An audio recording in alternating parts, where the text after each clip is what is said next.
ভারত সেবাশ্রম সংঘের সন্ন্যাসী কার্তিক মহারাজকে মমতা বন্দ্যোপাধ্যায়ের বারংবার কুরুচিকর মন্তব্য করার বিরুদ্ধে এবার সরগরম একের পর এক জেলা। দুর্গাপুরের কাঁকসার পানাগড় বাজারে প্রতিবাদ জানিয়ে পদযাত্রায় নামেন বিশ্ব হিন্দু পরিষদের কর্মীরা। সাধু সন্তদের প্রতি মুখ্যমন্ত্রীর কুরুচিকর মন্তব্য এবং কটূক্তি, একই সাথে হুঁশিয়ারি। প্রতিনিয়ত এই ধরনের ঘটনা পশ্চিমবঙ্গের বুকে ঘটছে। এরই প্রতিবাদে আজ দুর্গাপুরে কাঁকসার যে পানাগড় আছে, পানাগড় বাজারে বিশ্ব হিন্দু পরিষদ একটি প্রতিবাদ পদযাত্রা বের করেন।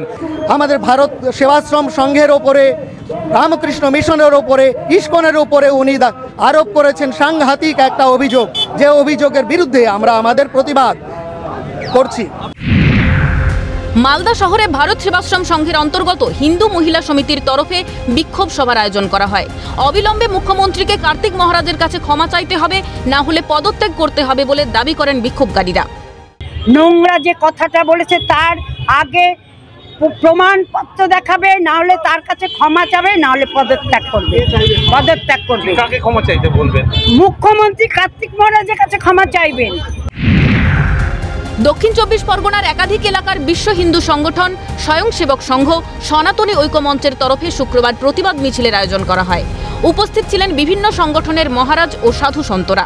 ভারতের বুকে এই পশ্চিমবঙ্গ থেকে যে পলিউটেড পলিটিশিয়ান আর পলিটিক্স, তাকে উৎখাত করে ডাস্টবিনে ছুঁড়ে ফেলে আজ আমরা সংকল্প নেব যে এই ভারতে এবং পশ্চিমবঙ্গে রাজনীতি, রাজা এবং রাজনৈতিক নেতৃত্ব প্রতিষ্ঠা করব।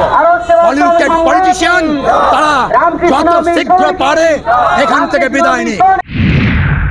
এই যাত্রা আমাদের সনাতন হিন্দু ধর্ম রক্ষার, কিন্তু হিংসা দিয়ে তো ধর্ম হয় না, হিংসা দিয়ে সম্প্রদায় তৈরি হয় না। ভালোবাসা দিয়ে হয়, প্রেম দিয়ে হয়, শিক্ষা দিয়ে হয়, আদর্শ দিয়ে হয়। সারা রাজ্যের সব মহলে নিন্দার ঝড় উঠলেও ভ্রুক্ষেপ নেই মুখ্যমন্ত্রীর, বলছে ওয়াকিবহাল মহল। মাননীয়ার এহেন আচরণে উঠছে একাধিক প্রশ্ন, তা বলাই বাহুল্য। ক্যালকাটা নিউজ।